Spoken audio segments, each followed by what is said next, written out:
Meus irmãos, é um pouco estranho a gente falar assim, né, sem ter ninguém aqui presencialmente. Na verdade, a gente tem poucos só os que estão ajudando aqui na transmissão, né? Então é um pouco difícil assim, você fica um pouco que perdido. Você tem que falar olhando para as câmeras mais assim, mas a gente vai se adaptando, tá bom? Na última vez que eu trabalhei com os irmãos, eu trabalhei a respeito da história de Israel, né? Então agora está sendo aí projetado, os irmãos estão vendo, né? A gente começou a falar sobre a história de Israel e naquela aula lá a gente falou um pouco sobre os patriarcas. Um comentário que eu preciso fazer, né? Infelizmente, a gente não consegue trabalhar todo o livro de Gênesis numa aula só. Então, alguns irmãos depois comentaram, falou, olha, às vezes você deu mais atenção para Abraão, mas você passou tão rápido por Jacó, por Esaú, por Isaac. E aí eu expliquei, né? Olha, infelizmente tive que passar mais rápido por eles, mas porque quando eu trabalhei Abraão, eu já tinha trabalhado boa parte da essência daquilo que eu queria trabalhar. Mas é um pouco mais difícil quando a gente vai, na aula de hoje, a gente vai falar sobre a formação da nação de Israel. A gente vai trabalhar o livro de Êxodo, e na verdade não só o livro de Êxodo, mas de Êxodo até Deuteronômio. Então é um pouco mais complicado, então essa aula vai ser dividida em duas partes. Então a gente vai falar um pouquinho hoje, e na próxima aula a gente vai continuar falando a respeito da vida de Moisés. Mas só recapitulando, naquela aula que eu tinha dado, eu tinha falado lá a respeito de quando a gente estuda a história bíblica, a gente tem que entender que, na verdade, é a história da revelação de Deus também, porque Deus ele se revela através de Israel. Então, eu tinha colocado lá que o nosso Deus ele é o Deus que se manifesta na história, e ele escolheu a nação de Israel exatamente para poder se manifestar. Então, o propósito de Israel é ser o instrumento de Deus na sua revelação. E a gente está falando, eu já falei e repito, né? É importante enfatizar isso toda a aula, que a gente está estudando história, mas história na perspectiva de Deus. Como Deus apresenta os fatos para nós, e essa realmente é a verdadeira e correta perspectiva dos fatos. Por exemplo, hoje eu vou falar sobre os faraós. Embora você possa trabalhar muitas questões históricas sobre eles, a gente vai trabalhar somente aquilo que Deus nos apresentou a respeito deles por meio da palavra. A gente vai acabar abordando uma coisinha ou outra fora disso, mas o importante é trabalhar nessa perspectiva que Deus nos apresenta. Aí a gente falou sobre a crescente fértil, que é onde acontece a história dos povos antigos, né? O Oriente Médio antigo, é aqui que vai nascer as civilizações. Falamos sobre os patriarcas, trabalhamos sobre Abraão, depois a gente falou do Isaac.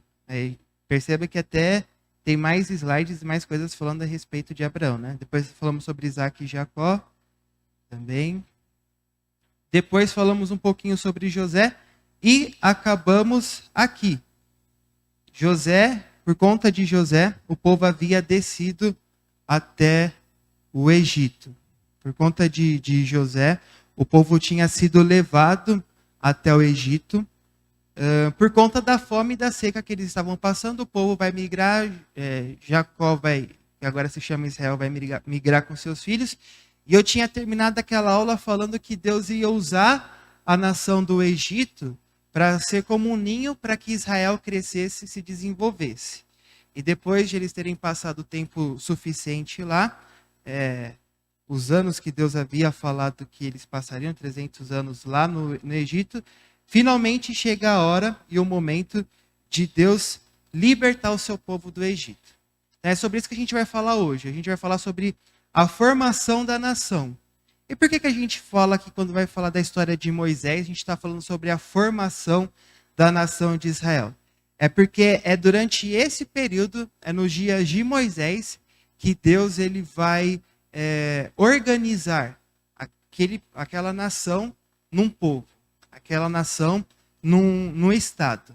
E aí eu começo trazendo uma discussão muito interessante que existe sobre a diferença entre nação e povo e Estado. Existe alguma diferença entre você ter uma nação, você ter um povo e você ter um Estado?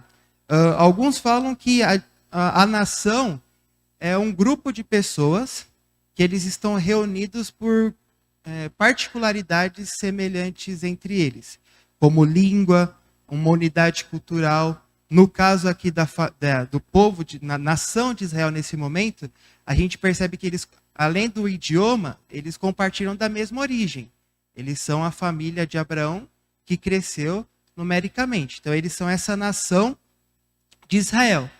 Mas povo ou Estado, e você pode usar essas duas palavras intercambiáveis, podem ter o mesmo sentido, na verdade é quando essa nação ela é ajuntada debaixo de uma lei.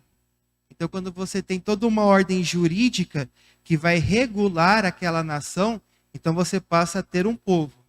E a lei, ela vai fornecer para aquele povo tanto os fundamentos dela, como ela deve se comportar e como ela deve viver, e nessa lei também vai ser expressa os objetivos que um povo deve ter. E no caso do povo de Deus, é ser o povo de Deus. Então, quando você tem a lei, quando a lei é entregue ao povo, é quando a gente vai ter, então, essa formação da nação. A gente vai ter agora um povo de Israel, uma nação de Israel. Até agora, eles têm sido a família de Abraão. Então, a partir do momento que a lei é entregue, Deus faz um pacto, se torna o povo, pode até agora usar povo e nação, também intercambiável, de Israel. É um povo que vai estar debaixo de uma lei e ela vai ser organizada. Não existe essa organização ainda. E é nesse período de Moisés, então, que vai ser organizado essa nação de Israel como o povo de Deus. Então, é por isso que é tão importante estudar o Pentateuco, e é por isso que a maior parte do Pentateuco é lei. Por que se fala tanto a respeito da lei? Porque é aquilo que vai organizar a vida nacional deles. E aí eu trago dois autores que falam a respeito disso, né? Primeiro é o Samuel Schutz, que diz assim: entretanto, a história sagrada assume novas e excitantes dimensões com a transição singular dos israelitas, que subiram das algemas escravagistas dos faraós para a situação de uma nação independente como povo escolhido por Deus. Em menos de uma geração, eles foram alvo de uma libertação miraculosa que os tirou das mãos do mais poderoso imperador da época. Por conseguinte, receberam uma revelação divina que os tornou cônscios de serem o povo da aliança com Deus e um código de leis que os preparou para ocuparem a terra que fora prometida aos patriarcas. E aí depois o Palmer Robertson também diz assim: a aliança da lei representa um progresso na nacionalização do povo da aliança. Até essa altura, o relacionamento de Deus tinha sido com uma família. Agora, ele estabelece a aliança com uma nação. Essa aliança nacional seria impossível sem leis externamente codificadas. O conceito imediato da cerimônia de ratificação da aliança de Moisés enfatiza a formação de Israel como uma nação que devia ser do próprio Deus. O que esses dois autores estão falando para a gente? Que até então, você tem lá Israel no Egito, é uma nação, são pessoas ali que são escravas, e quando elas são libertadas e levadas ao deserto, nesse período elas vão ser transformadas no povo de Deus, no povo que está debaixo da lei de Deus, um povo que tem que obedecer a Deus, é a nação de Deus. E é exatamente nesse período que essa nação vai ser formada. É aí que ela vai ser, Deus vai deixar de se relacionar com a família de Abraão para se relacionar com o seu povo numa perspectiva nacional, numa perspectiva de Estado. Então é aqui que a gente vai ter a formação do Estado de Israel, do povo de Israel. Então é muito importante a gente estudar o Pentateuco por conta disso, porque ele vai trazer para a gente essa formação da nação de Israel. Tá bom? Então, vamos falar sobre isso em 2 aulas, tá bom? A formação dessa nação. E Então, o Pentateuco, o que ele vai tratar para a gente? Vai tratar a respeito da organização de Israel como nação. E aqui eu tenho que deixar claro, né, que quando eu falo nação aqui é naquele outro sentido que eu falei, de um povo que é organizado como um Estado, né, de Deus durante o período do Sinai. E quando a gente, aqui eu deveria ter colocado de melhor forma, né, porque Gênesis fala a respeito da origem dos patriarcas. Então, quando eu falo aqui Pentateuco, obviamente o livro de Gênesis faz parte do Pentateuco, mas eu estou pensando aqui de Êxodo até Deuteronômio. E aí a gente pensa assim, nossa, se a gente tem aí milhares de anos sendo tratado desde Adão até Abraão, essa história do Pentateuco, ela acontece num período aí de... a gente pega 50 anos de Moisés no deserto, aí você tem e os 80 anos que ele tinha, então é um curto período. Questões aí de 2 séculos, que é tratado de história. Então é um período muito curto que é tratado nesses 4 livros da lei. Enquanto o Gênesis vai tratar uma história muito maior, a história do Pentateuco vai ser muito menor, mas ela vai ser de fundamental importância. Por quê? Como que a gente percebe que ela é de fundamental importância essa história do Sinai? Porque 4/5 do Pentateuco é dedicado a isso. Então, e quando eu falo dedicado a isso, ao Sinai. Então, a maior parte do que acontece na vida de Israel, a maior parte do Pentateuco, não está falando sobre a vida de Abraão, não está falando sobre nem sobre o próprio Moisés libertar o povo do Egito. A maior parte do Pentateuco está trabalhando sobre o povo no deserto. E por que é tão importante, então, o povo no deserto? Porque é ali que vai ser criada o povo, a nação de Israel, e isso vai ser base para o futuro dessa nação. Como eles deveriam viver, por exemplo, quando chegasse em Canaã.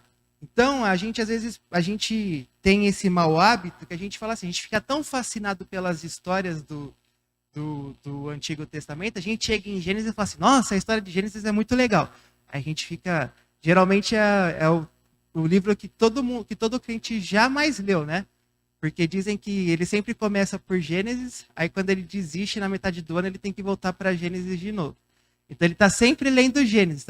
E ele fica fascinado com a história de Noé, fica fascinado com a história de Abraão. Aí ele chega em Êxodo, ele fica ainda mais fascinado. Porque a gente vê os grandes atos de Deus na libertação do povo. A gente vê as pragas, a gente vê Deus abrindo o mar. E fala assim, nossa, que fantástico isso. Aí quando a gente chega no final, depois de Êxodo que isso passa, a gente fala assim, isso agora já não é mais importante, que é só o povo no deserto. Agora é um monte de coisa que eu não entendo para que serve. Aí é um monte de nome, é um monte de lei, é um monte de mandamento. Aí fala assim, não, essa parte não é mais importante não, é mais legal é aquela outra. Quando, na verdade, Moisés ele tinha consciência que a parte mais importante, e é por isso que ela é a maior de todo o Pentateuco, e ela ocupa 1/6, o Pentateuco, essa parte da lei ocupa 1/6 de todo o Antigo Testamento, é para mostrar que, na verdade, ela é aquilo que fundamenta a vida de Israel como uma nação. Então, a gente às vezes despreza Levítico, a gente pouco ouve falar de Levítico, né? A gente pouco ouve falar, às vezes, de Deuteronômio, porque são livros difíceis, são livros complicados. Números, nem se diga. Quem é que... Não, números aqui é só nome. Aí pula. É só lei. Pula. Quando, na verdade, é o mais importante. E aí, vocês estão vendo aí, que a história do Pentateuco ela pode ser dividida em 4 momentos históricos.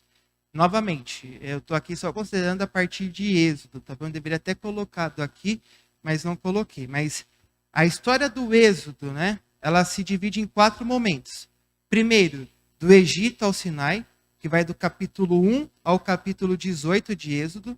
Depois, o acampamento ao pé do monte. E perceba como o Sinai ocupa grande parte. Porque o Sinai vai da metade de Êxodo até Números. Então, Êxodo, o livro de Levítico se passa durante esse acampamento do Monte Sinai e o livro de Números. Depois a gente tem a vagueação pelo deserto, que ali nessa parte de Números a gente vai ter De novo, a lei agora sendo explicada para o contexto da terra de Canaã. E, por fim, a gente tem o final, o fechamento, então, desse momento, que é o acampamento antes de Canaã, quando a lei é novamente repetida ali, tanto em Números quanto em Deuteronômio. Então, hoje, na aula de hoje, a gente vai trabalhar só esse ponto 1, que é do Egito ao Sinai, e a gente vai começar a trabalhar o ponto 2. Porque é tanta coisa que a gente pode tratar a respeito de Levítico, de Êxodo, da lei, de Levítico e Número, que seria injusto se eu trabalhasse ela só como um pontinho dessa aula. Então, a próxima aula vai ser só sobre isso, e eu pretendo dedicar uma parte dessa aula também a falar sobre isso, sobre essa formação do Estado de Israel, tendo foco na lei, tá bom? E depois a gente trabalha os outros pontos também. Mas ok, vamos trabalhar aqui a questão do Egito até o Sinai. Então vamos entender aqui o fundo histórico que vai nos levar então aos eventos do deserto. É importante a gente trabalhar a história de Moisés, porque ela é a ponte para a gente entender o que acontece no deserto. Então a gente vai trabalhar com ela a respeito disso, tá bom? Então vamos lá. Começando então, tudo agora foi introdução, entrando na aula propriamente dita. Se você estuda, é bem interessante isso, quando você estuda a história do Egito, a história antiga do Egito é dividida em 3 períodos: o Reino Antigo, o Reino Médio e o Reino Novo.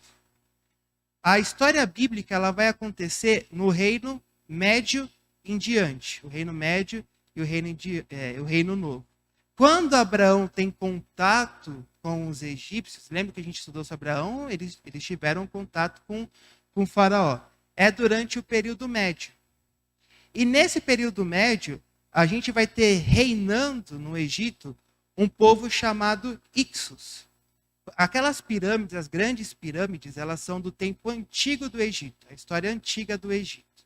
Só que os egípcios começaram a ter muitas, vamos colocar assim, divisões políticas entre o faraó e os sacerdotes de uma cidade chamada Tebas. E por conta desses conflitos, o faraó foi perdendo poder a ponto de que esses Ixos, que provavelmente eles têm a mesma origem de Abraão, é um povo semita, eles vão chegar no Egito e eles vão se tornar muito ricos no Egito, e eles vão se tornar os novos senhores do Egito. Então, o Egito deixa de ser comandado pelos egípcios e passa a ser comandado por esse povo que é chamado de Ixos, que significa soberanos estrangeiros. Então, eram pessoas vindas de outros lugares que estavam dominando no Egito. Era um povo semita, da mesma origem de Abraão. Então, quando Abraão tem contato com esse povo lá, com aquele faraó, não é um egípcio propriamente dito, é um Ixos. Quando a família de Jacó se muda para o Egito, não é um egípcio que está lá, é um Ixo. É esse povo semita que tem a mesma origem que eles. Se você depois for ver lá o texto de Gênesis, você vai ver uma questão ali da criação de gados, que os egípcios vão pôr a família da família de Abraão em tal região, porque sabe que aquela região é uma região boa para você criar gados. Tanto os Ixos quanto os semitas, eles tinham essa cultura de criação, porque eles eram um povo semita. Enquanto a cultura dos egípcios era uma cultura de cultivo. Né? Você lembra da figura do Nilo. Só que em 1580, o que vai acontecer? Os Ixos vão ser expulsos. Os egípcios vão retomar o poder sobre o Egito. Então, o reino dos Ixos cai, e agora os antigos egípcios conseguem retomar o poder, e agora se começa o novo império, ou o novo reino do Egito. E é interessante que isso foi descoberto não faz muito tempo, essa história do Egito. Mas há indícios dela na história bíblica.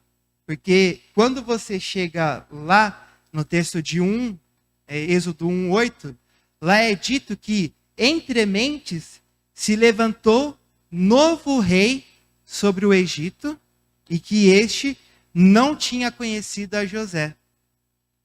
E aí esse novo rei vai começa a opressão e tudo mais, vai falar sobre a opressão que vai vir sobre o povo.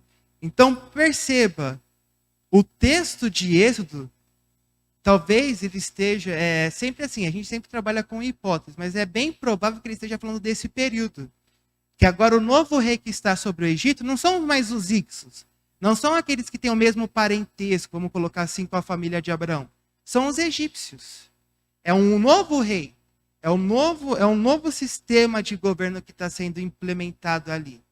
Então percebam que a Bíblia, ela dá para a gente uma pontinha a respeito disso. Ela está mostrando para a gente.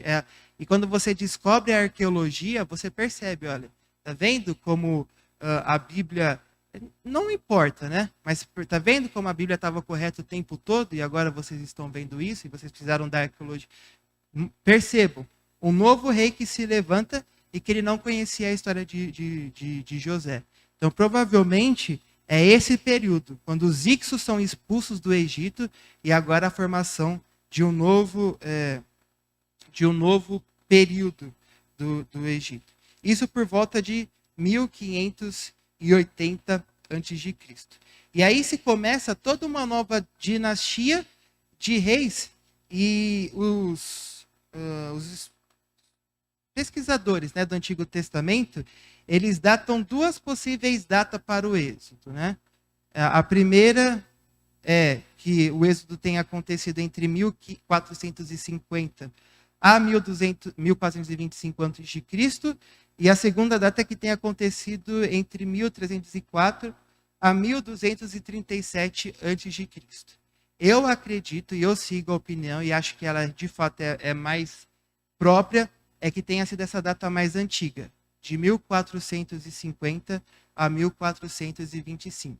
E aí eu trouxe aqui alguns argumentos para falar sobre isso. Primeiro é que quando você abre lá o texto de 1 Reis 6:11, vai falar que o êxodo ocorreu 480 anos antes do 4º ano do reinado do rei Salomão. E Salomão reinou ali por 960 anos antes de Cristo. Então, quando você faz ali a soma, você vai ver que se a Bíblia pode ser lida e entendida literalmente, que aquela data está correta, então a gente tem essa data de 1450. O êxodo teria ocorrido nesse período. Em Juízes é dito a mesma coisa. Diz lá quando Jefté era juiz, o êxodo tinha acontecido 300 anos antes de Jefté. Então, a gente, lá em Juízes 11:26, quando a gente faz as contas também, dá essa data de 1460. Lá no texto de Êxodo, fala que quando Moisés ele mata um egípcio, ele foge de Faraó e ele fica 40 anos no deserto porque ele estava esperando que o Faraó morresse. Nesse período, apenas 2 faraós viveram mais do que 40 anos. A gente não sabe disso, mas os faraós tinham uma vida muito curta. Então, apenas 2 faraós vão viver mais do que 40 anos, que é aquele período que Moisés esperou para o faraó morrer, e aí depois que ele vai receber a revelação de Deus. E esse faraó que vive mais de 40 anos é Tutmoses III. Então, é provável que ele seja aquele rei que tinha mandado matar as crianças, jogar elas no Nilo, afogar elas no Nilo. Esse Tutmoses, ele tinha uma mentalidade bélica muito, muito grande. Ele foi responsável por estender o domínio do Egito até o Eufrates, até onde seria a Babilônia. Então, o Egito era um império poderoso, porque o reino ia lá do Egito, da África até a Ásia. E ele é comparado com conquistadores, esse Tutmoses, ele é comparado com Napoleão e com o Alexandre Grande, porque ele era um hábil estrategista. E ele foi responsável por muitas construções. E quando a gente vê lá o texto de Êxodo 1:10, fala a respeito das 2 cidades que são construídas lá, que o faraó vai ordenar a construção de 2 cidades, Pitom e Ramsés. E embora Ramsés tenha sido um rei posterior, talvez esse só seja um nome da cidade, mas talvez tivesse outro nome durante esse reinado de Tutamoses. Outra coisa importante também, eu vou trabalhar um pouco a respeito disso mais para frente, é que esse Tutamoses, como ele tinha tinha dominado várias regiões, ele construiu escolas onde ele sequestrava os príncipes. Então o pastor era rei lá na Síria. Aí eu sequestrava a Rebeca. Aí o Zé era rei lá na Babilônia. Eu sequestrava a Mari, levava ela lá para o meu palácio e aí ensinar elas lá a como administrarem. Para que quando o Zé ou o pastor morressem, eu mandasse uma das filhas dele de volta para lá, mas como eu criei elas, como eu que eduquei, como eu que fiz todo o trabalho com elas, o que aconteceria? Elas seriam subservientes a mim, faraó. Então Tutamoses ele era muito estrategista. E isso tem muito a ver com a história de Moisés. Eu vou falar um pouquinho a respeito disso, mas é muito importante isso, essa questão de ele criar essas escolas principescas. Guardem isso, que isso vai ser importante para a gente entender como Moisés foi criado. Existe também uma tábua que é chamada de a Estrela de Merneptah, que ela é de 1220 e ela fala sobre o povo de Israel que vivia em Canaã. Então, se em 1220 ela já fala sobre uma nação bem estabelecida em Israel, Israel bem estabelecida em Canaã, é uma questão um pouco difícil de você falar que Israel tenha saído então do Egito mais para frente. Essa eu acho demais. Agora eu vou encerrar com duas coisas que eu acho fantásticas da arqueologia que ela deu indícios fabulosos, assim, que eu me arrepio. Eu estava lendo, estava estudando sobre isso, eu fiquei arrepiado. Caramba, isso é demais. Existe algumas tabinhas que elas são chamadas de as tabinhas de Amarna, que é uma cidade do Egito, que ela fala sobre um período caótico na vida do Egito por causa de um povo chamado Ebirus. Então fala assim, durante tal período do Egito, a gente teve uma história caótica por conta desses Ebirus, que alguns entendem que são quem? Os hebreus. Então, durante um período da história de Israel, houve uma história caótica exatamente por conta desses hebreus. Então, aí você vê um indício dos próprios egípcios falando a respeito dessa confusão que foi gerada pelos hebreus. E quando você pega a data dessas tabinhas, ela é anterior a esse período de 1300, ela é anterior, na verdade. Então, ela só pode se referir a esse período de 1400 e pouquinho. E essa é a mais fantástica. Existe também uma outra tábua, que é chamada de a Tábua dos Sonhos de Tutamoses IV, não é o terceiro, não é aquele que eu estou falando, que ele fala que Tutamoses IV não era o herdeiro legal do trono. E aqui eles vão entender por que Tutamoses IV, que sucedeu, então, um outro rei, que eu vou falar o nome dele daqui a pouco, não é o herdeiro legal do trono. E aí a explicação é, porque o herdeiro legal morreu com a praga do Egito. E aí, quem então seria esses faraós que são dois faraós que é descrito para a gente na história de Êxodo. O primeiro seria o Tutamoses III. Ele é aquele que oprime o povo. Ele é responsável pela opressão do povo. Ele é aquele que manda matar as crianças egípcias. E depois o filho dele foi o Amenófis II. E esse Amenófis II é o rei que é engolido lá pelo mar. E o filho dele é ele que depois vai vir depois desse Amenófis vai vir o Tutamoses IV e vão falar, o Tutamoses IV não é o herdeiro legítimo. Por que ele não é o herdeiro legítimo de Amenófis? Porque provavelmente o herdeiro de Amenófis morreu com a 10ª praga.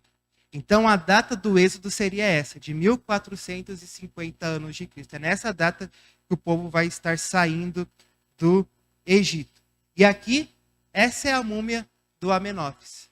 Então, se tiver realmente correto que Amenófis é o rei que lutou contra Moisés e que lutou contra Deus, essa aqui é a múmia, talvez tenham recuperado o corpo, afogado. Esse aqui seria o rei que foi... Essa aqui é certeza que é o rosto dele, né? Esse é o rosto do rei Amenófis. E essa então seria a múmia que viu com seus próprios olhos, enquanto era viva, Deus abrindo os mares e se fechando sobre ele.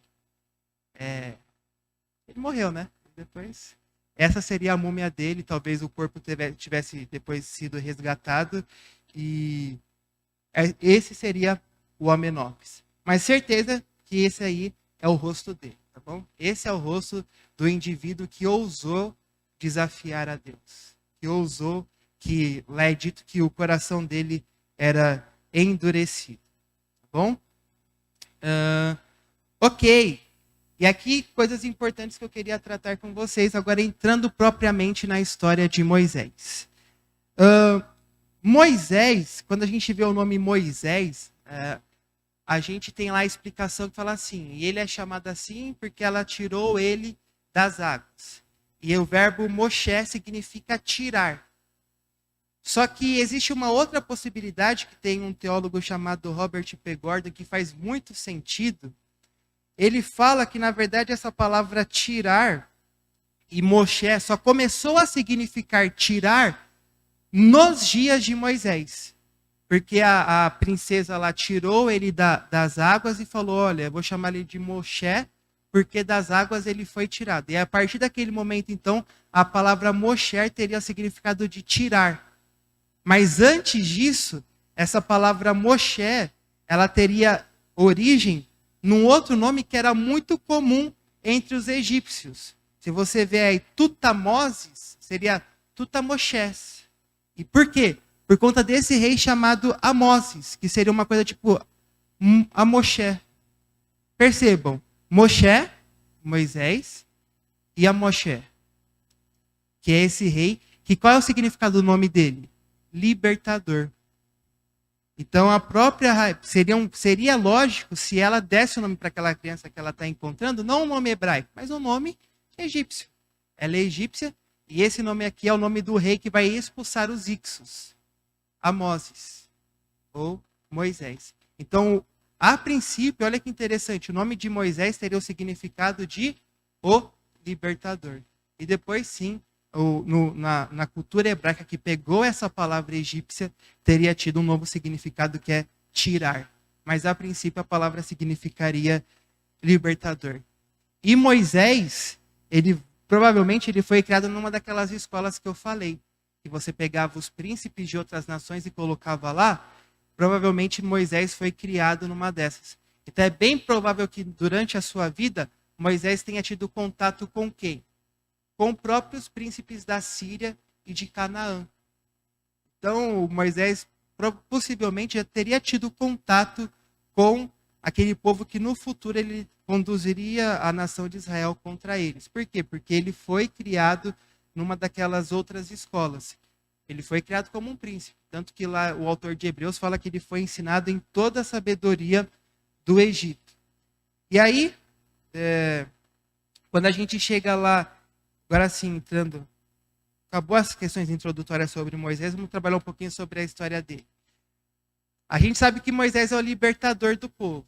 Ele foi aquele que Deus usou para libertar o povo do Egito. E aqui eu gostaria de chamar a atenção, agora a gente vai entrar propriamente no texto de Êxodo.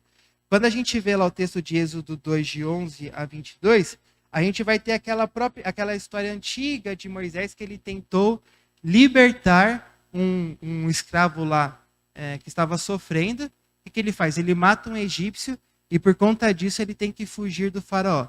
Percebam que Moisés, da maneira dele, tentou de uma certa forma diminuir a opressão que o povo sofria. Moisés tentou. Ele falou assim, por que eu vou deixar esse hebreu aqui sofrendo?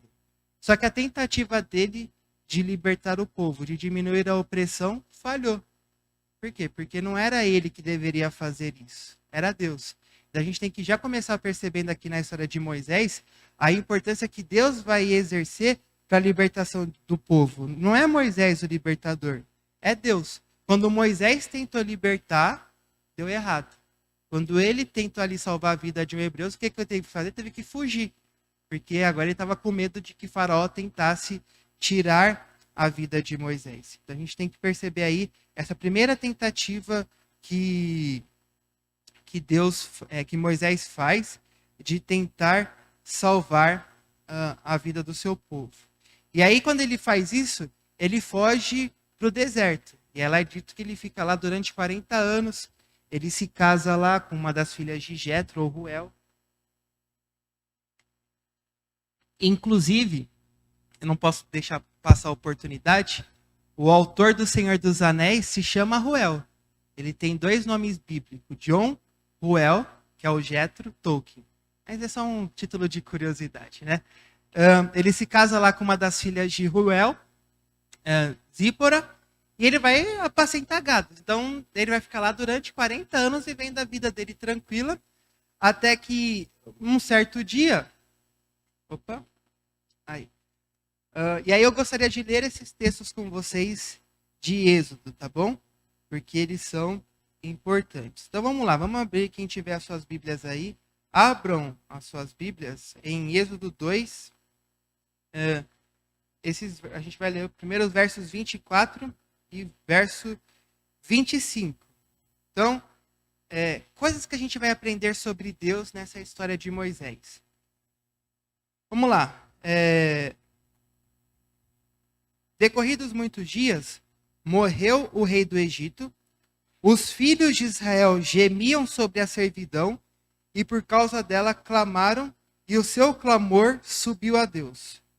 Ouvindo Deus o seu gemido, lembrou-se da sua aliança com Abraão, com Isaque e com Jacó. E viu Deus os filhos de Israel e atentou para a sua condição. Então, vamos falar um pouquinho sobre esses textos. Pode até manter aqui para o pessoal que quiser ver. A gente vai falar um pouquinho agora sobre os textos, né? Esse primeiro texto, então vamos trabalhar a revelação de Deus aqui. O que Deus está mostrando a respeito de si mesmo através da história. Vejam o que move Deus a vir e a intervir na vida do povo. O que é? É a promessa que ele tinha feito, era a aliança que ele tinha feito com Abraão, com Isaque e com Jacó. Deus tinha estabelecido uma aliança com esses patriarcas, de que deles ele criaria o seu povo, e quando ele vê o povo lá sofrendo, obviamente Deus não havia se esquecido do seu povo, mas por conta da aliança que ele tinha feito com Abraão, Isaque e Jacó, porque ele deu o seu nome, ele jurou por si mesmo, o Deus da aliança fala, então agora eu vou vir e vou intervir na vida de Israel. Lembre-se que nesse período Moisés já tinha dado o pé do Egito. Então ele está lá, foragido, e Deus olhando para o sofrimento do povo diz, eu vou então libertá-los. Ele se atentou para a condição de sofrimento. Percebam, o Deus da aliança não se esquece do seu povo. E já fazendo aplicações disso para a nossa vida, Deus que fez aliança lá com Abraão, com Isaque, com Jacó, e que ele entra numa aliança com o próprio Filho, com o próprio Senhor Jesus, não se esquece da gente. Então, independente das circunstâncias difíceis que a gente esteja passando, o Deus do povo lá, de Israel, é o mesmo Deus que hoje a gente serve. E a gente é povo dele também. E a gente tem essa segurança de que ele está atento às promessas e aliança que ele fez. Ele está cuidando da gente. E isso traz segurança e traz conforto para as nossas vidas. Então, por que Moisés faz questão de colocar essa informação aqui? Por que ele está colocando para a gente que Deus ouviu, porque Deus lembrou da promessa da aliança? Porque Deus tinha esquecido? Não. Não foi porque Deus tinha esquecido, ele está anotando aqui. Que Deus lembra. Não. Ele coloca essa informação e ele escreve dessa maneira para mostrar para a gente que Deus é um Deus de aliança. E quando ele entra em aliança com o seu povo, ele não esquece essa aliança. Pelo contrário, ele mantém a sua palavra e confirma as suas promessas. Então, da mesma forma que ele tinha prometido a Moisés, tinha prometido a Abraão, ele vai cumprir a sua promessa na vida do povo do Egito. Agora, Vamos ler aí, e também é importante, no verso 6 a 10, do capítulo 3.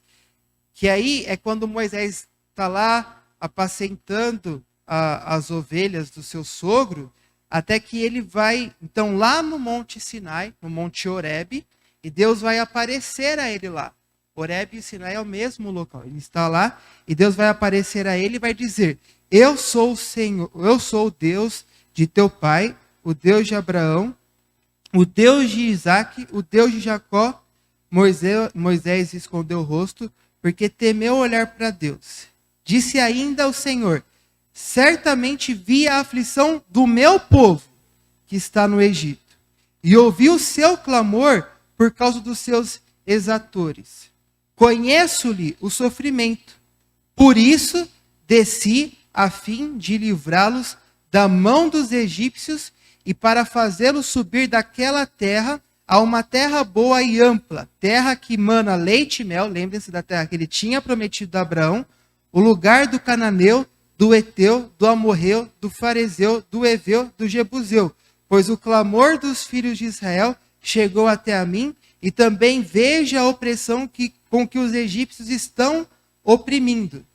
Vem agora, eu te enviarei a Faraó, para que tires o meu povo, os filhos de Israel, do Egito.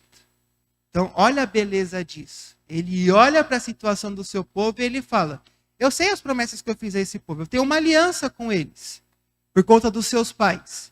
E agora, então, eu vou agir poderosamente para libertar ele das mãos dos egípcios. E isso é conforto para a gente, porque Deus continua agindo em nosso favor. Ele é aquele que é o nosso libertador. Então, independente da opressão que a gente esteja sofrendo, saibam, Deus ele continua atento ao seu povo e ele não se esquece da sua promessa e da sua aliança conosco. A aliança que nós temos em Cristo Jesus. Agora eu quero dar o foco aí ainda no capítulo 3, versículo 14 e 15, que ele diz assim: Moisés pergunta: mas Deus, quando eu for falar então com o seu povo, quem eu vou dizer que o Senhor é? E ele vai falar assim: disse Deus a Moisés: eu sou o que sou. Disse mais: assim dirá aos filhos de Israel: eu sou, me enviou a vós outros. Disse Deus ainda a Moisés: assim dirás ao Senhor, assim dirás aos filhos de Israel: o Senhor, o Deus de vossos pais, o Deus de Abraão, o Deus de Isaque e o Deus de Jacó, me enviou a vós outros. Este é o meu nome eternamente, e assim serei lembrado de geração em geração. E é muito importante esse nome de Deus aqui. Quando eles perguntarem quem o Senhor é, quem eu vou dizer que tu és, Senhor? Diga a eles que eu sou Yahvé. Aquele famoso nome que o pastor até numas aulas passadas falou sobre Yahvé, sobre Jeová, toda aquela mudança. É o nome impronunciável de Deus. Aquele tetragrama hebraico que é o nome de Deus. Eu sou o que virei a ser, aquele que eternamente é. E quando ele fala assim, esse é o meu nome. O que está acontecendo aqui é muito importante, porque Deus está dando a conhecer o seu próprio nome a Moisés. Esse é o meu nome. E qual que é a importância disso? Porque isso é um avanço magnífico da revelação de Deus. Esse é o meu nome. Ele está revelando o seu nome. Eu sou Yahvé. O povo de Israel está entrando agora numa nova fase da revelação de Deus. É o nome da aliança, é o nome do pacto. Quando você ouve esse nome ao longo das Escrituras, você tem que falar assim: Davi fala Senhor, Davi chama Deus de Yahvé, por quê? Porque ele está aludindo ao pacto. Quando você ouvir aquilo lá na sua Bíblia, Senhor com letra maiúscula, está remetendo ao pacto. É o Deus da aliança. É o Deus que nos escolheu como seu povo. É o Deus que agora se revela por meio da gente. É o Deus da aliança. Yahvé é o nome de Deus usado quando a gente está associando o ser do nosso Deus à aliança e ao pacto que ele faz com o seu povo. É o nome pactual de Deus. Yahvé, o Deus da aliança. Então, sempre quando você lê lá na sua Bíblia Senhor, em caixa alta, só escrito em letras maiúsculas, lembra que o autor que está escrevendo o Senhor está fazendo uma referência a esse nome aqui, de Êxodo, que ele está revelando, ao Senhor da aliança, ao Senhor que se revelou para Moisés nos dias do Egito e fez uma aliança falando, eu vou libertar e vou transformá-los no meu povo. Ou seja, para quem você clama? Para o Deus que me fez dele seu povo. Senhor. Quando você fala Senhor, você tá o quê? Recorrendo à aliança que Deus tem com a gente. Senhor. Você pode chamar ele de Senhor porque ele lembra da aliança que ele tem com você. Você pode buscar o auxílio, o socorro dele, por quê? Porque ele é o Senhor. Ele é o Yahvé. Ele é o Deus da aliança. Isso é magnífico. Israel está vivendo agora, está experimentando um novo ciclo na revelação de Deus. Ele está falando, eu sou o Deus de vocês. Vocês são o meu povo. Quem cuida de vocês sou eu. Vocês devem não servir a outros deuses. Devem servir a quem? A mim, que sou o Senhor, o Deus com quem vocês têm um pacto e uma aliança. É fantástico, é maravilhoso o significado que esse nome tem aqui.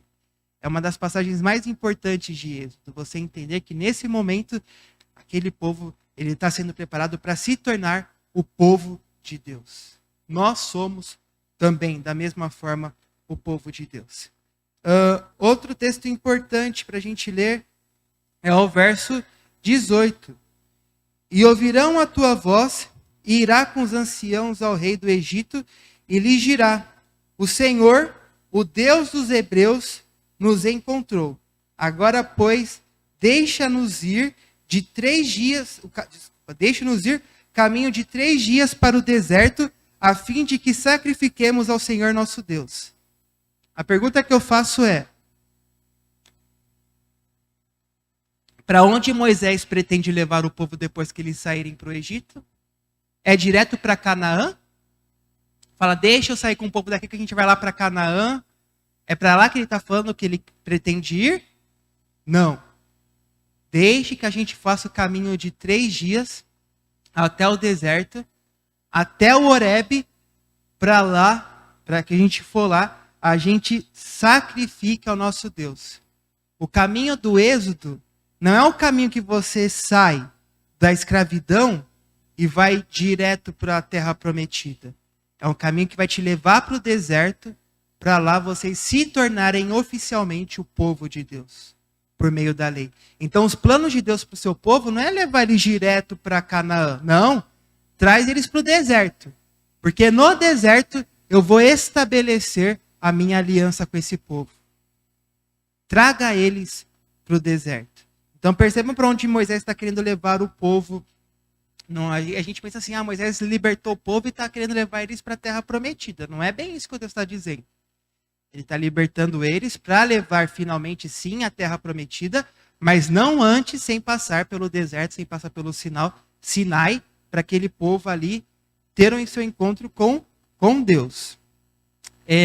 Pode voltar, Gu, agora para as apresentações de slide.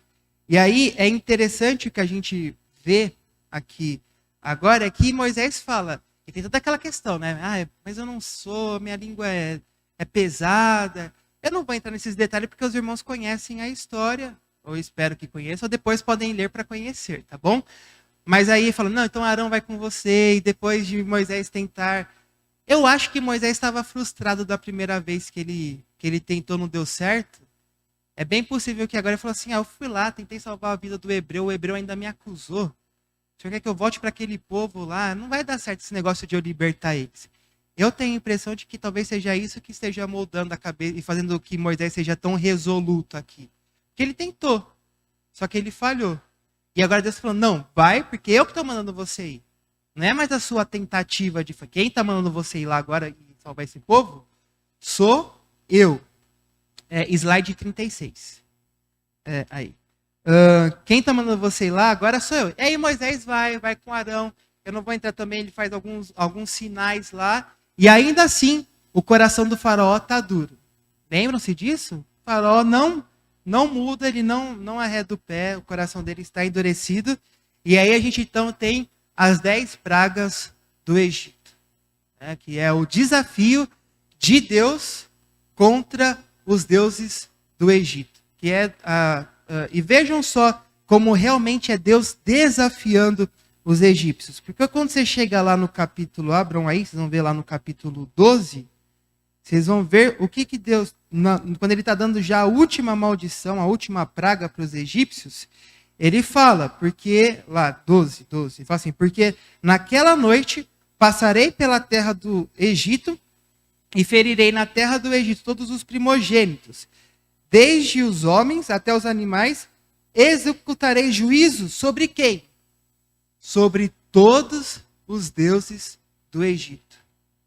Deus está libertando o seu povo e ele está mostrando, está vendo esses deuses do Egito? Eles não são nada. E ele vai provar na vida do povo dele ali que esses deuses do Egito não são nada. Deus está desafiando naquele momento, não é, está desafiando o maior império da terra naquele período. É Deus chegando, a Jennifer outro dia falou que eu não posso falar de Biden, do Trump, porque isso pode dar processo para o YouTube, mas eu vou falar mesmo assim. É Deus chegando e falando assim, ó, vai contra os Estados Unidos e fala, porque eu vou mostrar que os Estados Unidos não é nada, comparado ao que eu posso fazer. É exatamente isso que Deus está fazendo. Os deuses do Egito, eu vou submetê-los a nada. E aí começa esse grande embate. Você tem Deus de um lado, brincadeira, e os deuses do Egito do outro, como se eles pudessem fazer alguma coisa. Porque eles são ídolos, eles não são nada, eles são menos do que nada, eles são vãos. Mas Deus, ele de fato é o único e verdadeiro Deus. Ele faz questão de provar isso na vida do seu povo, desafiando aí os egípcios com as pragas. E olha que interessante, esse aqui é um Pierre Monet, que ele é um historiador, ele tem uma coletânea de livros, e esse aqui chama O Egito nos Tempos de Ramsés. E aí ele fala assim, os egípcios, disse Heródoto, Heródoto é considerado o pai da historiografia, da história, assim, historiador grego, eram os mais escrupulosos dos homens religiosamente, tá bom? Aqui eu esqueci de colocar, eles eram dos homens escrupulosamente mais religiosos que haviam. Eles creem que tudo no universo pertence aos deuses, que estes são a fonte de toda a prosperidade, que conhecem nossos desejos e que podem intervir nos assuntos humanos. Então, na mentalidade de um egípcio, tudo que acontece é por conta de um Deus. Se você bate o seu pé estou brincando, mas falando sério, se você está lá no Egito e você topa num pedaço de árvore e você machuca o seu pé e você fala, ai, que dor! É culpa de Sete, que é o Deus dos desertos, que é o Deus do sofrimento, que é o Deus da morte. Tudo no Egito é explicado por deuses. E os deuses intervêm nos assuntos humanos. Então tudo que acontece na minha vida está sendo direcionado por um Deus. E pensa, o povo que está vivendo há tanto tempo lá naquele período, talvez pensasse a respeito disso. Talvez eu olhasse para os deuses egípcios e falasse, os deuses egípcios são poderosos mesmo, eles fazem o Nilo crescer e descer, e Deus vai falar, não, não é não, eles não existem, vocês têm um Deus, e eu vou provar como, porque eu vou destruir os deuses do Egito.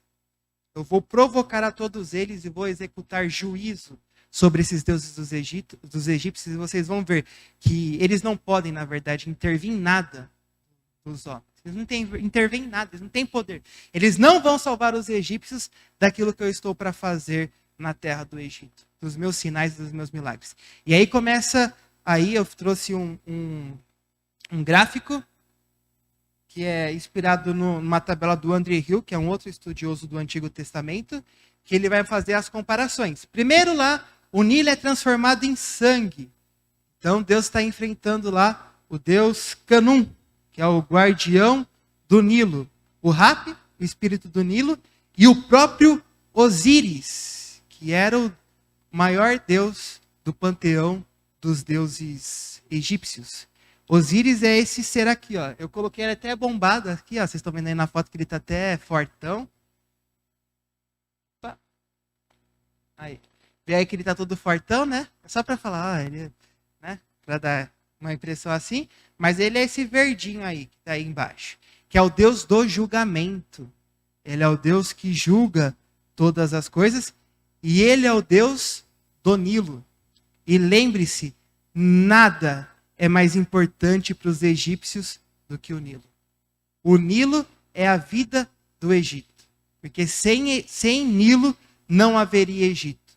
Porque é nas plantações, tudo que eles vivem ali, irrigações, vem por conta do Nilo. Então, quando transforma o Nilo em sangue, ele está provocando quem? Cadê? Cadê o Osíris aí? O Deus do Nilo, para livrar vocês. Depois, ele provoca aí a maldição das rãs, que vão invadir as casas, que é a Ect, que é um deus em forma de rã, que é o deus da ressurreição. Ele não traz, e ainda bem que está aqui, ele fala que essas associações a gente tenta traçá-las, mas obviamente Deus está desafiando todo o panteão. Ele está desafiando todos os deuses. E nem sempre você vai conseguir traçar qual é o Deus que ele está objetivamente desafiando. O que a gente tem aqui são tentativas de associar as pragas aos deuses egípcios.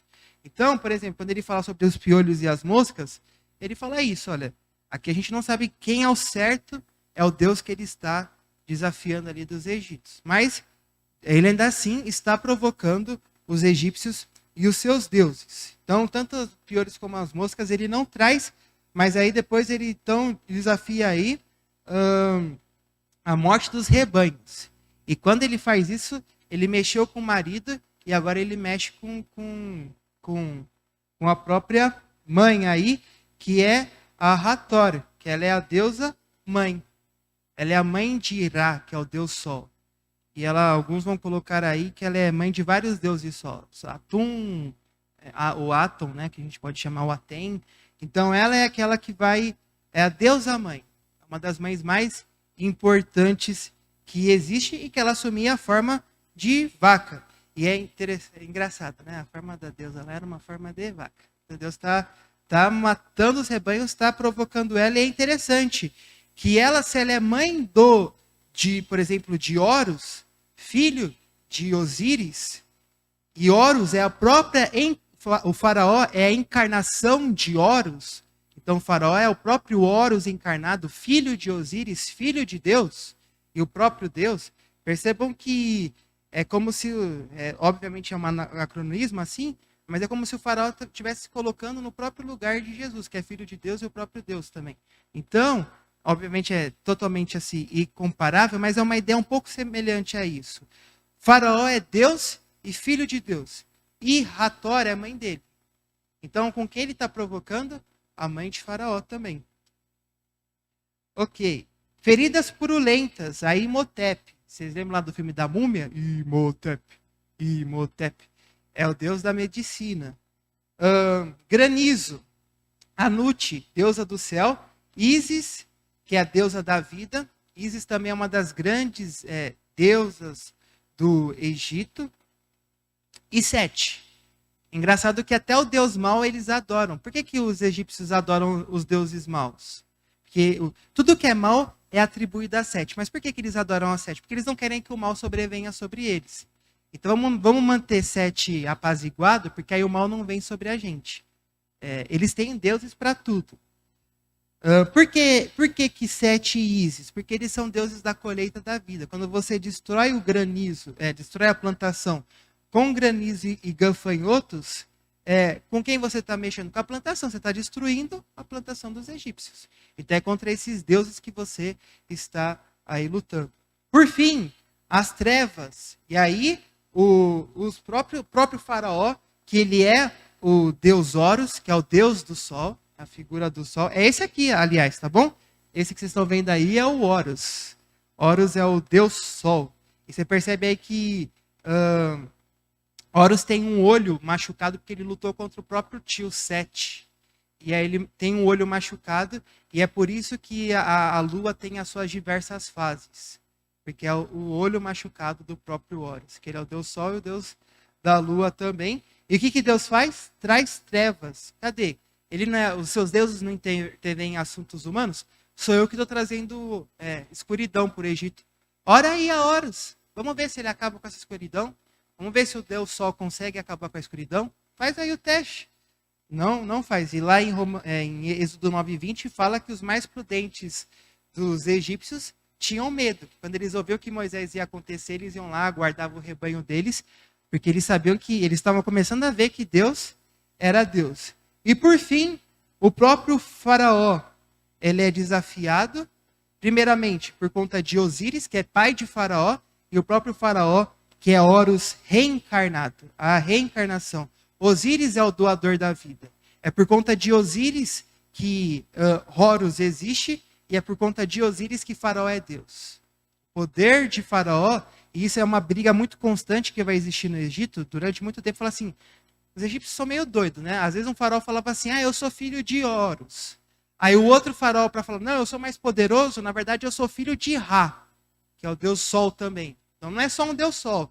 Às vezes eles ficam mudando. Não, é Ra, às vezes é Horus. Então é tão confuso, e os historiadores, por exemplo, esse Pierre Monet fala isso, é tão confuso esse panteão de deuses egípcios que eles já desistiram de explicar como funciona.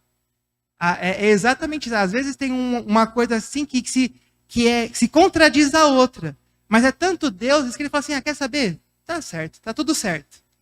De tão confuso que é a mitologia egípcia. E para eles está tudo bem. Então a gente percebe aqui então esse embate entre Deus e os deuses egípcios. E obviamente quando a gente tem última praga, os egípcios são derrotados e Faraó permite que o povo vá embora. Eu não vou falar sobre a Páscoa agora, porque eu vou falar sobre a Páscoa e essa 10ª praga, só quando eu for tratar na próxima aula das festas de Israel. Então eu vou tratar sobre as festas e lá vou falar sobre a Páscoa, que eu não vou falar, tá bom? Eu trouxe uma imagem interessante aqui. Opa. Aí. Aqui, para vocês não sabem, isso aqui é um obelisco que é levantado ao deus Horus. Então, lá no Egito era assim que se fazia um obelisco. E esse aqui é um achado muito importante arqueológico, porque eles falavam assim, como que eles faziam aqueles obeliscos tão gigantes? E como que eram? Literalmente, o cara tá andando por lá, um fazedor de obelisco, ele vê esse pedaço grande assim de pedra branca, mármore branco, fala, nossa, que bonito isso aqui, dá para fazer um obelisco. Aí os escravos começam a escavar em volta desse obelisco, fazem esse formato, e com fogo, eles vão desprendendo. Com fogo vai ficando mais fácil de você quebrar a rocha. Então eles aquecem, faz um forno ali em cima dessas rochas aí, e depois eles quebram. Vão quebrando de pouquinho em pouquinho. Por isso que é tão cruel quando o faraó nega palha ao povo. Porque para você criar os bolocos e os tijolos, você precisa da palha. Você precisa do fogo. Quando o faraó nega isso ao povo, lá com um castigo, não vou dar mais palha para vocês. O que ele está fazendo? Vocês vão pesar muito. Ele está pesando muito mais o serviço. Porque quando você tinha o fogo para ajudar você a quebrar, agora aguenta. Então percebam a crueldade. Inclusive, o Amenófis lá, que eu falei para vocês, desculpa, é isso mesmo, o Amenófis, ele é tão cruel que ele mata 7 governantes sírios como sacrifício num templo e deixa as mãos e a cabeça deles expostas. Essa é a crueldade desse Deus, desse faraó aí que está confrontando Moisés. Mas ok, faraó permite que eles vão embora. Então, a gente tem aí o famoso êxodo e a passagem pelo Mar Vermelho. Depois faraó vai lá, se arrepende, tem um coração endurecido e ele persegue a Moisés. Então percebam, o povo sai lá da cidade de Tanis, que depois ficou chamada como a cidade de Ramsés, passa por Sucote, aí está vendo, ponto 1, ponto 2, ponto 3, provavelmente naquele... ali em cima você tem um lago, que é o lago de... agora eu esqueci o nome desse lago. Enfim, provavelmente naquele período ele era muito mais conectado com o Mar Vermelho. Então quando você tem o Mar Vermelho, não necessariamente é aquela parte maior do Mar Vermelho, mas provavelmente é nesse ponto que acreditam-se que eles fazem a travessia, exatamente porque vai falar que eles vão passar depois pelo deserto de Etam, Mar, Elim e o deserto de Sim. Então, é ali que Deus ele vai abrir o mar o povo vai passar e depois Faraó e o seu exército vai ser engolido. Tá bom? Aí o povo vai seguir pela península do Sinai. Península é toda essa parte aí que, de certa forma, adentra a água, que é rodeada por água, né? E o contrário de península é o Golfo. Se você tem a península que entra, quando o Golfo entra num continente, ou quando o mar entra num continente, é um Golfo. Quando o continente, de alguma forma, entra no mar, é uma península. Você tem a Península Ibérica, a Península da Califórnia. Então, aí você tem a Península do Sinai. Percebam que é rodeada aí pelo mar. Então, a gente tem alguns eventos importantes da vida do povo nesse período. Depois que eles saem do Egito, depois que Faraó é morto, é destruído, Deus mostrou, eu sou maior do que Faraó. Faraó não é nada perante a mim. Eu sou o Deus verdadeiro. Ele vai começar ainda mais mostrar maravilhas para o povo ali no deserto. Ele vai mostrar que ele é o Deus da aliança, que ele é Yahvé. E aí eu quero destacar rapidamente só 3 pontos. As águas amargas de Mara, que é nesse ponto aí 4. As águas amargas de lá vão ser transformadas em águas potáveis, que você possa beber, águas limpas. Então o povo vai ter aquela água transformada ali. No deserto de Sim, Deus ele vai dar o maná e as cordonizes, que é em Êxodo 16. E por fim, Êxodo 17 e 18, você vai ter a água da rocha que vai brotar da água, a rocha que vai brotar a água que vai brotar da rocha, e a batalha contra os amalequitas, que é aquela batalha que enquanto Moisés mantinha o braço estendido, o povo vencia. Quando ele abaixava os braços, o povo não prevalecia, começava a perder. Então Moisés tem 2 homens que tem que ficar segurando o braço de Moisés, enquanto o povo está lutando, para que não perca, para que o povo tenha a vitória. E o que é importante a gente perceber nesse momento, tanto com o maná, quanto com as cordonizes, com a água no deserto, é que Deus está provendo para esse povo. O Deus está cuidando deles ali no Egito. Deus falou assim, ó, vocês são meu povo, eu estou cuidando de vocês. E isso que é difícil, né? Porque quando você vê tudo que Deus está fazendo pela vida do povo e a rebeldia deles, é complicado, né? É complicado você entender. Eu acho que a gente faz isso. Deus faz tanta coisa pela gente e ainda assim a gente tem tanta dificuldade e tanto problema em aprender a confiar em Deus. E Deus está provando aqui, por A mais B. Por que você não deixou a gente morrer lá no Egito mesmo? Estou com sede. Deus vai deixar a gente padecer aqui no deserto? Deus dá água. Estou com fome. Vou morrer de fome aqui? Aí o pastor sempre usa os exemplos das cebolas, né? Lá tinha cebola, vai morrer. Deus dá o maná. Mas só o maná? Não aguento mais maná. Deus dá as cordonizes. Mas os inimigos. Deus destrói os inimigos. E o povo tem dificuldade em entender e aprender a confiar em Deus. E Deus é o Deus da aliança. Deus é o Deus que cuida. Mas a gente não aprende. Quando eu falo não só eles, a gente também não aprende a confiar no Senhor. Todos nós.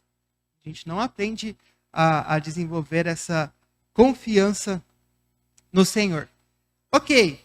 Depois aí de Redefim, que é onde ele enfrenta lá os amalequitas, ele recebe também a visita de Jetro, que dá aquele conselho, divide aí, Moisés, não vai tomar tudo para você. Pega homens capacitados e prepara eles para liderar junto com você. Então percebam, que outra não dá para trabalhar isso, mas percebam que essa questão de você dividir a liderança, de você não carregar o peso todo sozinho, de Deus capacitar outros homens, o Espírito também desce sobre aqueles homens selecionados, não é só no Novo Testamento. No Antigo Testamento, Deus também está mostrando isso para a gente, a importância do corpo, de como que funciona isso. Não tenta fazer tudo sozinho, que não vai dar certo. É burrice você tentar fazer tudo sozinho. Porque Deus já mostrou que não é esse o caminho. Ok. Mas o foco aqui é finalmente quando eles chegam aqui no Monte Sinai, tá vendo? Tadã! Finalmente, 3 meses depois que eles saíram do Egito, eles chegam lá, no famoso Monte Sinai. Esse é o Monte Sinai, tá vendo? Esse é o Monte Horebe. Onde Deus vai descer. É o auge da história. Aqui é o clímax da história, tá bom? Não foi Faraó seguindo o povo lá. Lá não é o clímax, embora lá seja muito importante, porque Deus vai mostrar definitivamente seu poder. É aqui que a gente tem o clímax da história do Pentateuco. É o povo chegando no Sinai, e agora Deus está... Por que eu libertei vocês do Egito? Para cá. Para vocês chegarem no Sinai. Aí está escrito aí, Deus fez sua presença como Salvador conhecido entre os israelitas durante o êxodo e em particular na travessia do Mar Vermelho. Conforme os israelitas deixaram a terra de sua escravidão e foram para a terra prometida, Deus continuou, está errado aí, estando presente entre eles.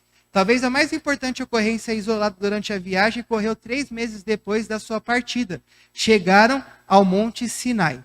Aqui, Deus novamente deu a conhecer sua presença poderosa aos israelitas, à medida que lhe revelou sua vontade por meio da lei.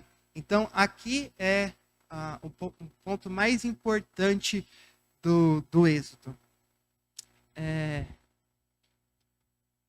Uau, eu pensei que eu teria já falado tudo isso no tempo que eu tinha, mas ainda, só para essa aula ainda tem muita coisa a se falar. Então, eu vou fazer o seguinte, deixa eu ver. Ok, vamos... Eu não vou ler, tá bom?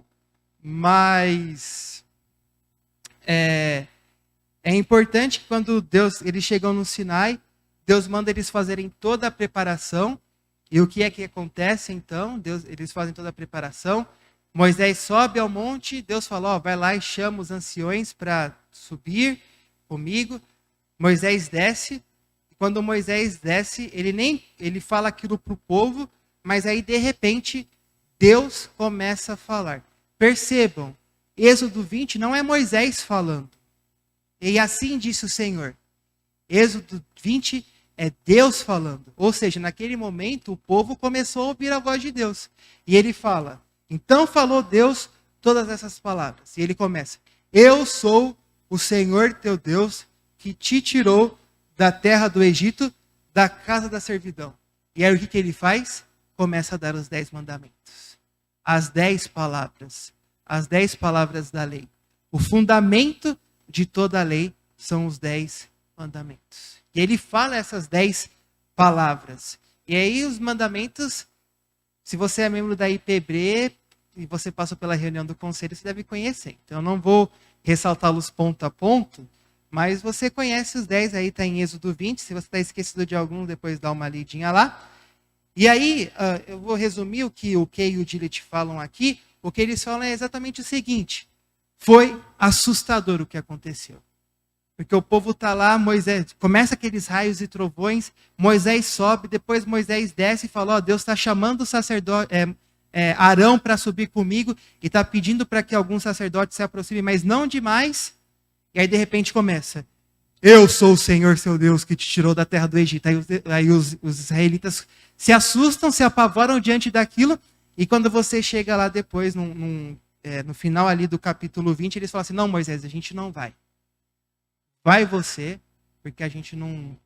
É melhor a gente não ir, não. Eles se assustam porque o que eles estão falando aqui é que a visão que eles tiveram é assustador. E é tão assustador que eles falam o seguinte, aqui o Dillet falando. Desejaram que Deus não falasse mais com eles, mas falasse como Moisés, como mediador. Mas percebam, os 10 mandamentos quem deu não foi Moisés como mediador, foi o próprio Deus. Isso tem uma importância, como eu vou mostrar. Mas eles ouviram, então, Deus falando.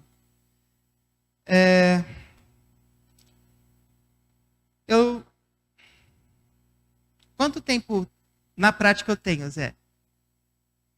Não estou ouvindo. Então, já acabou o tempo. E eu não posso passar por isso aqui e não dar atenção nisso aqui. Porque isso aqui é fundamental para tudo isso que vai acontecer. Então eu prefiro, na próxima aula, continuar tratando a respeito disso, continuar falando da importância dos 10 mandamentos. Mas, eu vou dar só uma atenção aqui. Eu vou trabalhar esses pontos na semana que vem, mas eu gostaria muito de, só para encerrar hoje, e deixar essa reflexão para não semana que vem, na próxima vez que eu for dar aula, esse ponto 2. Deus, ele é um Deus soberano que dá a lei para o seu povo. Deus não libertou os israelitas para serem livres. Ele libertou os israelitas para serem seus servos. Você não foi libertado pelo Senhor Jesus para ser o Senhor da sua vida.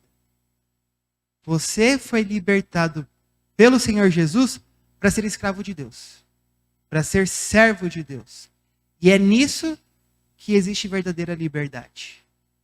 A verdadeira liberdade só vem por meio da servidão, mas a servidão correta a Deus. Então, não ache que agora que você foi liberto por Deus, você é livre. Não.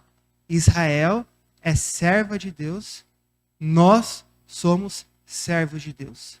Nós somos libertos para que Deus domine sobre toda a nossa vida.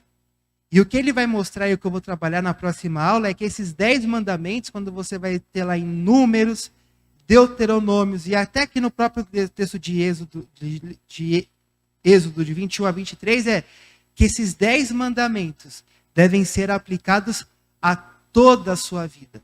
Na forma como você se comporta com seu vizinho, na forma como você trata os seus bens, na forma como você adora o Senhor, ou seja, na questão política, na questão econômica, na questão social, porque Deus quer ser Senhor sobre toda a sua vida. Ele não quer ser só seu Senhor no domingo, na questão religiosa. Ele quer ser seu Senhor em toda a sua vida. E é por isso, então, que os 10 mandamentos, a gente vai trabalhar isso na semana que vem, vai ter uma aplicação... Não na semana que vem, na próxima aula. Vai ter uma aplicação tão ampla. E é isso que eu não posso... Por isso que eu não posso pular isso aqui, tá bom? Mas isso é importante. Só para concluir, então, lembre-se disso e semana que vem eu continuo. Deus cumpre as suas promessas e sua aliança. Ele fez uma aliança com o seu povo, ele chamou o seu povo, ele cuidou do seu povo e ele cumpre as suas promessas e cumpre a sua aliança, honra a sua palavra, inclusive hoje. Então é o mesmo Deus. Outro ponto importante. Deus está criando um povo para ser totalmente seu. Ele deseja a totalidade da vida dos crentes. Então, é isso. Que a gente não se esqueça dessas coisas e a gente trabalha mais isso na próxima aula, tá bom? Por hoje é só, pessoal. Como diria o Hortolino.